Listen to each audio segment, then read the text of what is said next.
Railway मंत्री अश्विनी वैष्णव यांना नफा तोट्यापलीकडचे गणित समजत नाही. नाशिक पुणे सरळ रेल्वेमार्ग रद्द करण्याच्या निर्णयावर आमदार सत्यजित तांबे यांची घणाघाती टीका. जनआंदोलन उभारण्याचा इशारा, मुख्यमंत्री देवेंद्र फडणवीसांची भेट घेणार. नाशिक, दिनांक 19 जून 2026. केंद्रीय रेल्वे मंत्री अश्विनी वैष्णव यांनी नाशिक पुणे सरळ रेल्वेमार्ग रद्द करून तो नाशिक, शिर्डी, अहिल्यानगर मार्गे नेण्याची घोषणा केल्याने उत्तर महाराष्ट्रात तीव्र नाराजी व्यक्त होत आहे. या निर्णयावर विधान परिषद आमदार सत्यजित तांबे यांनी जोरदार टीका करत हा निर्णय म्हणजे उत्तर महाराष्ट्राच्या विकासावर घाला असल्याचे म्हटले आहे. सरळ आणि सोपा प्रकल्प गुंतागुंतीचा करण्याचे हे उत्तम उदाहरण आहे. नाशिक पुणे सरळ रेल्वेमार्ग हा केवळ नाशिक किंवा अहिल्यानगरसाठीच नव्हे, तर पुणे जिल्ह्यातील जुन्नर, खेड तसेच मार्गावरील अनेक ग्रामीण भागासाठी जीवनदायी ठरणारा प्रकल्प आहे. या रेल्वेमुळे पुण्यावर येणारा लोकसंख्येचा आणि वाहतुकीचा ताणही कमी होणार होता. मात्र केंद्रीय रेल्वे मंत्र्यांना नफा तोट्याच्या पुढचे गणित समजत नाही, अशी टीका तांबे यांनी केली. या निर्णयामागे राजकारण किंवा अन्य कोणते षडयंत्र आहे का, असा सवाल उपस्थित करत तांबे म्हणाले की वर्षानुवर्षे लोक या रेल्वेसाठी संघर्ष करत आहेत. रेल्वे प्रकल्प हा 10-20 वर्षांचा नसून 100 वर्षांच्या दृष्टीने आखला जाणारा प्रकल्प असतो. आज जर हा प्रकल्प आमच्या तोंडचा घास हिरावून घेत असेल तर येणाऱ्या पिढ्या आम्हाला आणि सरकारलाही माफ करणार नाहीत. मुख्यमंत्री देवेंद्र फडणवीस यांनी यापूर्वी या विषयावर तज्ज्ञ समिती नेमून मध्यम मार्ग काढण्याबाबत आश्वासन दिले होते. त्यामुळे येत्या पावसाळी अधिवेशनात त्यांची भेट घेऊन या विषयात वैयक्तिक लक्ष घालण्याची विनंती करणार असल्याचेही तांबे यांनी स्पष्ट केले. नाशिक शहराच्या विकासासाठी ही रेल्वे अत्यंत महत्त्वाची असल्याचे सांगताना तांबे म्हणाले, मुंबई आणि पुण्याच्या जवळ असूनही नाशिकला अपेक्षित औद्योगिक व आयटी विकास साधता आलेला नाही. उत्तम कनेक्टिव्हिटी मिळाल्यास उद्योग, सेवा क्षेत्र आणि रोजगाराच्या संधी मोठ्या प्रमाणात वाढतील. त्यामुळे नाशिककरांनीही या प्रश्नाचे गांभीर्य ओळखून रस्त्यावर उतरले पाहिजे. यावेळी त्यांनी सिन्नर, संगमनेर, अकोले, जुन्नर, खेड तसेच संपूर्ण मार्गावरील नागरिकांना जनआंदोलन उभारण्याचे आवाहन केले.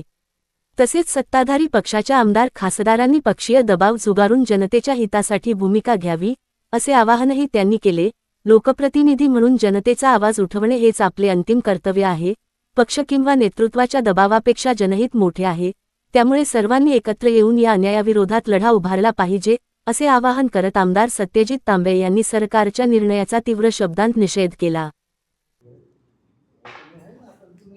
कालच पुण्यामध्ये केंद्रीय रेल्वे मंत्री अश्विनी वैष्णव साहेब हे आले असता त्यांनी जाहीर केलं की नाशिक पुणे सरळ मार्गाने होणारी रेल्वे ही आता रद्द केलेली आहे आणि ती नाशिक, शिर्डी, अहिल्यानगर मार्गे पुण्याला जाणार आहे.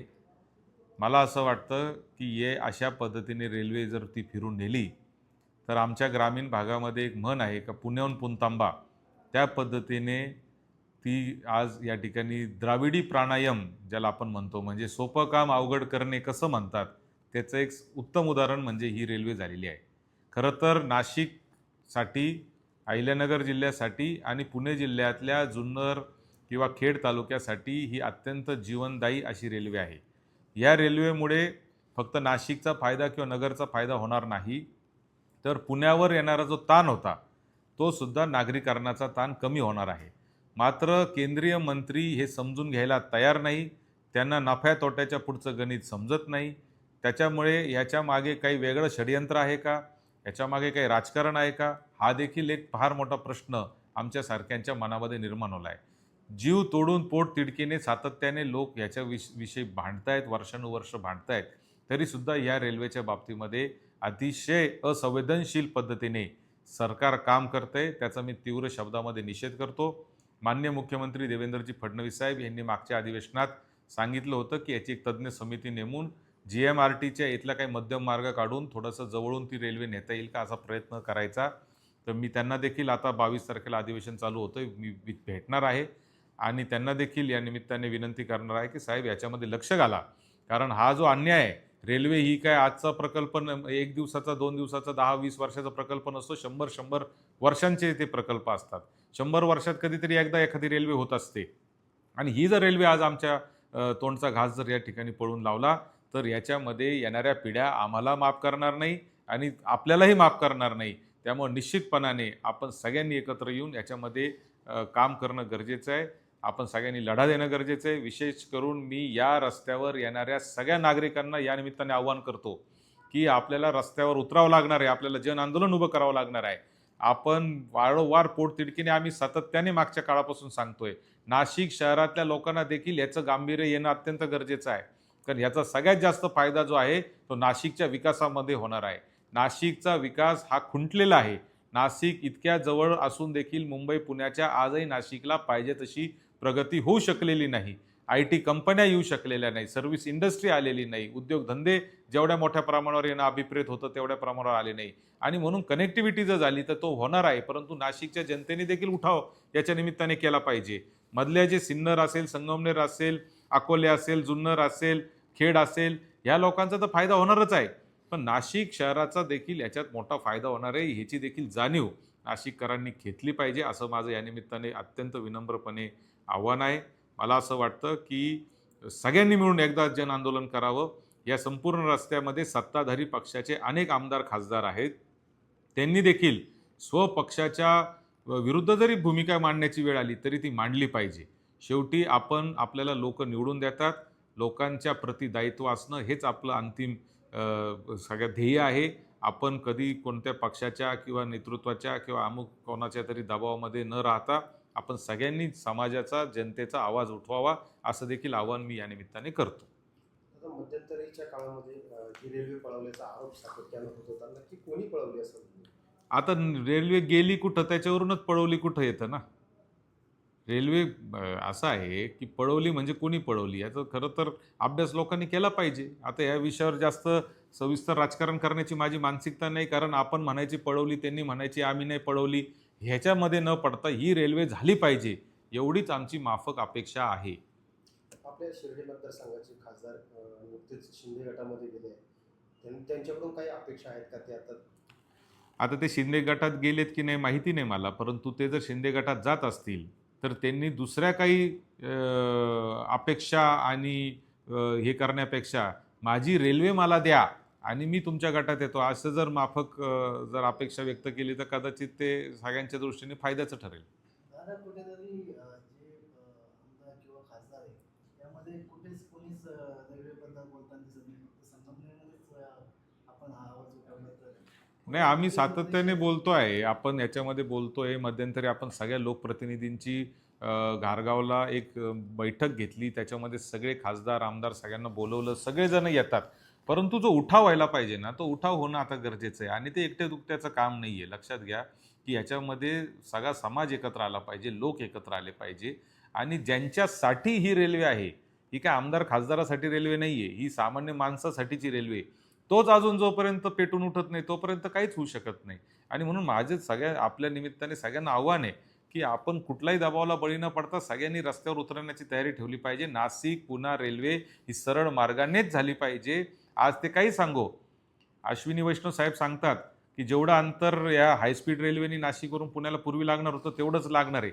कसं शक्य आहे? म्हणजे लहान मुलगा सुद्धा सांगेल की नाशिकहून पुण्याला सरळ मार्गाने रेल्वे लागल्यावर किती वेळ, आणि नाशिक शिर्डी अहिल्यानगर पुणे मार्ग लागला किती वेळ, हे न कळण्या इतके काय आपण दूध खुळे आहोत का? तर थोडंसं लोकांची दिशाभूल करायचं त्यांनी बंद केलं पाहिजे आणि ही सरळ मार्गानेच रेल्वे केली पाहिजे. पुढच्या आंदोलनाची दिशा कशी असेल? नाही, पुढचं आंदोलन आता लोकांनी उठलं पाहिजे. म्हणजे माझी अपेक्षा ही आहे का आम्ही जेव्हा जेव्हा ह्या आंदोलनाची गोष्ट करतो, जेव्हा जेव्हा हे आम्ही बोलतो, तेव्हा तेव्हा जनतेतून पाहिजे तसा प्रतिसाद मिळत नाही. जनतेने सुद्धा ह्याचं समजून घेतलं पाहिजे की ही आपल्यासाठीचं रेल्वे आहे, आपल्या भावी पिढ्यांसाठीचे आहे. आज प्रत्येक घरातला सिन्नर असेल, संगमनेर असेल, खेड असेल, अकोले असेल, जुन्नर असेल, प्रत्येक घरातला एक मुलगा पुण्यामध्ये नोकरी करतोय, पुण्यामध्ये शिक्षण घेतोय. ते मुलं आज शनिवार रविवार टू व्हीलरवर येतात. टू व्हीलरवर येताना कितीतरी लोकांनी जीव गमावले आपण पाहिलेले आहेत. लोक आज कसेबसे आज ST स्टँडवर जर आपण शनिवारी रविवारी संध्याकाळी जर गेलात तर अक्षरशः गाड्यांमध्ये बसायला लाईन लागलेली असते, एसट्या फुल होऊन जात आहेत. आणि मग हे सगळं जो ताण आज पुण्यावर झालेला आहे किंवा नाशिकवरही होतो आहे, तो ताण जर नागरिकांचा कमी करायचा असेल तर ही हायस्पीड रेल्वे झालीच पाहिजे. अहमदाबाद मुंबई बुलेट ट्रेन होते, अहमदाबाद मुंबई बुलेट ट्रेन होते, त्यासाठी 50,000 कोटी रुपये खर्च झाला. आज माझं म्हणणं असं आहे की अहमदाबाद मुंबई रेल्वे होत असताना याचा फायदा मुंबईला होणार आहे का अहमदाबादला होणार आहे? कधी छोट्या गावांना जास्त फायदा होत असतो, मोठ्या गावाला जास्त फायदा नसतो. पुण्याला या रेल्वेचा फायदा नाही आहे, पण नाशिकला नक्कीच फायदा आहे. बाकी सिन्नरला आहे, संगमनेरला आहे, अकोल्याला आहे, खेडला आहे, जुन्नरला आहे, अगदी चाकणपर्यंत सगळ्यांना फायदा आहे. तर आपण सगळ्यांनी उठलं पाहिजे, आता आंदोलन केलं पाहिजे, लोकांनी आंदोलन हातात घेतलं पाहिजे. प्रत्येक गोष्ट आमदार करेल, खासदार करेल आणि पुढारी करतील या भरोश्यावर न राहता आता सगळ्यांनी पेटून उठलं पाहिजे, असं माझं या निमित्ताने स्पष्ट मत आहे. सोशल मीडिया असताना सुद्धा नुसती चर्चा होती व्हॉट्सअपला किंवा फेसबुकला, आणि ज्यावेळेस सोशल मीडिया नव्हतं त्यावेळेस एका आवाजावर 100,000-500 लोक जमा होते. ते कुठेतरी फक्त सोशल मीडियावरच ही चर्चा मर्यादित जाऊ शकते. आता लोकांनी बाहेर पडलं पाहिजे, एवढंच माझं म्हणणं आहे. सरकारवर दबाव आणावा लागेल. सरकारी पक्षाचे, सत्ताधारी पक्षाचे लोकप्रतिनिधी कितपत आणतील ही माझ्या मनामध्ये शंका आहे. किंबहुना ते बोलत नाही आहे ह्याच्यातूनच आपण मतितार्थ काढला पाहिजे आणि म्हणून आता जनतेने हा विषय हातात घेतला पाहिजे. धन्यवाद. दादा, अकोला आणि संगमनेरचा जो रेल्वेचा जो विषय आहे देवठाणचा आणि संगमनेरचा, तर त्या संदर्भात नेमकं काय? अहो, आता रेल्वेच इकडून चालली तर तुम्ही अकोला संगमनेर नाही, भांडत शेवटी बसून काय जर- उपयोग आहे? माझा मुद्दा एकदम सोपा आहे की रेल्वे कुठून जाते, देवठाणहून गेली तरी ती संगमनेरला येणारच होती. फक्त ती चिखलीला येणार होती.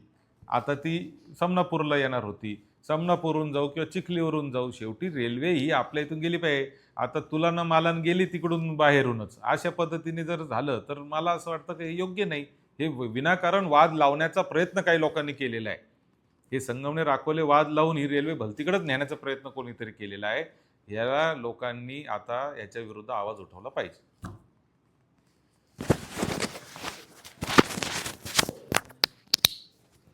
झाले, यांच्याकडून घ्या.